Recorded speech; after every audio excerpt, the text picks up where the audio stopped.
Chapter 16. They spent a comfortable night in the guest house. A dozen of Selathan's men remained on guard outside, but the visitors were allowed to leave the house and walk around the immediate vicinity if they chose to.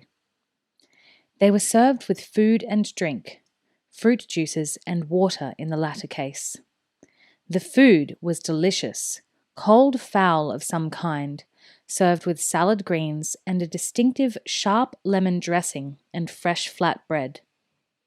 Horace tore at a leg of the fowl and crammed vast amounts of the bread into his mouth. "This is all right," he said enthusiastically. "We're doing well for prisoners." "We're not prisoners," Holt reminded him. "We're a diplomatic delegation." Horace nodded. "I keep forgetting," he said, spraying breadcrumbs in all directions. Holt quickly backed away. Then the warrior's attention was distracted by the half-dismembered bird on the platter before him, and he rummaged through the pieces. "Any more legs?" he asked of no one in particular. "If they invent a four-legged chicken," Will said, "Horace will think he's gone to heaven." "Four-legged chicken," he said. "Great idea. We should get Master Chubb onto that."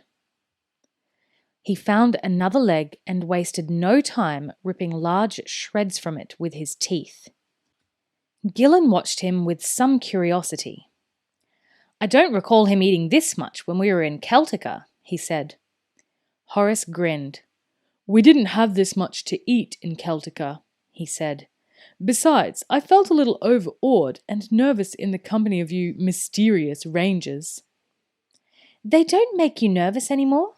Evelyn asked, her eyes smiling as she sliced a peach in half. The fruit really was delicious, she thought. Perhaps it had something to do with the hot climate. "Not in the slightest," Horace said. He was grinning now, but he did remember that there was a time when he had been distinctly unsure of himself in the presence of rangers. First with Gillen and Will in Celtica, then later in company with Holt as they crossed Gallica. Odd to think that now they were his closest friends. "I've learned since then. Holt's really a pussycat," he added. Will and Gillen both snorted in an unsuccessful attempt to conceal their laughter. Holt's eyebrow rose fractionally as he regarded the grinning young man. "A pussycat," he repeated. Svengel had been watching this exchange with interest. Now he joined in with a loud guffaw. "More like a battered old tomcat, I'd have thought," he said. Holt's withering gaze swung to the big Scandian, who remained resolutely unwithered. "Everyone's a comedian all of a sudden," Holt said. "I think I'll go to bed." He exited the room with what little dignity remained to him. It wasn't much. Breakfast was served in the internal courtyard the following morning, an hour after sunup. The air was fresh with the morning sea breeze, but already they could feel the heat of the coming day. The three rangers were delighted to find, among the platters of flatbread, sliced fruit, conserves, and jars of juice, a pot of hot, rich, black liquid. "Coffee!" Gillen said reverently, pouring himself a cup. There was brown sugar to sweeten it, and he spooned it in, while Holt and Will also helped themselves. Evelyn shook her head at the sight of them. "If you ever wanted to capture you three," she said, "you'd just have to bait the trap with a pot of coffee." Will nodded. "And we'd go gladly," he agreed. Then he said to the others, "This is really good coffee." "Should be," Holt said, leaning back with his cup and putting his booted feet on the low table in front of him. "The Iridi invented it. Everyone sleep well?" In fact, most of them had slept patchily, unused to the sensation of a bed that didn't roll and pitch rhythmically beneath them. But the mattresses had been soft and the bedrooms were cool and well ventilated. They were discussing the phenomenon that Svengel described as land wobbles, which most seafarers feel when they first go ashore after a long voyage, when one of the servants entered and bowed to halt. "Captain Selathan is here, sir." "Ask him to come in," Holt said, removing his feet from the table and rising to greet the Aridi officer as he entered the courtyard. As before, Selathan made the hand gesture to lips, brow, and lips in greeting. "Good morning, my lady and gentlemen. Is everything satisfactory?" Holt returned the hand greeting and motioned the captain to a seat. "Everything is excellent. Will you join us for a coffee?" he offered, but Selathan shook his head regretfully. "Sadly, I have duties to attend to." He glanced at Svengel. "Your men have been given breakfast, Captain," he said. "There is no need to check." Svengel nodded.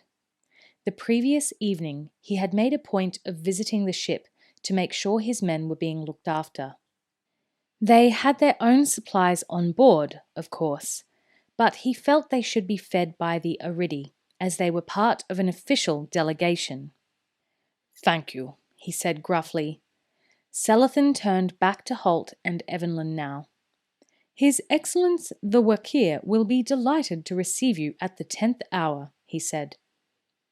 Evelyn glanced uncertainly at Holt, and he made a discreet hand gesture, signalling her to answer.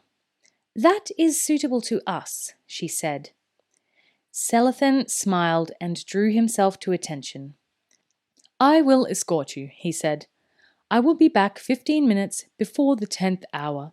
Please be ready to leave at that time." Evelyn said nothing, looking away with a disinterested expression. Princesses didn't respond to orders, Will realized. "We will be ready," Holt said. He and Selathan exchanged the graceful hand gesture of greeting and farewell once more, and the Aridi backed away a few paces before turning to leave. Horace, watching, marvelled at the ease with which Holt fitted into situations like this. He said as much to Will when the two of them returned to the room they were sharing, and he was a little surprised at his friend's gloomy response. "I know, he's amazing, isn't he?" Will said. "He always knows exactly what to do and say." Horace looked at him curiously, wondering at his less than enthusiastic manner. He had no idea that Will had been thinking exactly the same thing, and comparing himself to his master, a comparison that he found less than favourable. Once again, Will was wondering how he would ever cope as a ranger in his own right. 15 minutes before Selathan was due to return, Holt summoned Will and Gillen to his room. The two younger men entered curiously, wondering what their leader had in store for them. As it turned out, it was a pleasant and very welcome change to their equipment. "Leave your cloaks here," Holt told them. They noticed he was not wearing his. They're designed for the Araluan climate, not Arida, and there's not a lot of forest and greenery around these parts.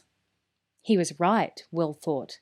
The green and grey mottled cloaks were designed to blend into the background colours of their fertile homeland, not the dry, sun-baked vistas they found themselves in now. And the heavy wool cloaks were decidedly uncomfortable in the Aridi heat. Yet they were part of a ranger's uniform, and Will was reluctant to discard his. Holt was opening a pack he had brought from the ship. He withdrew a folded garment from it now, shook it out, and passed it to Gillen. It was a cloak, a cowled ranger's cloak, Will saw. But instead of the random grey and green colours they were used to, this one was unevenly mottled in varying shades of light brown. Furthermore, he realised, as Holt produced a second cloak and handed it to him, it was made of heavy-duty linen, not wool. "Summer issue," Holt said, "cooler in the heat and a lot better if we have to blend into the background here."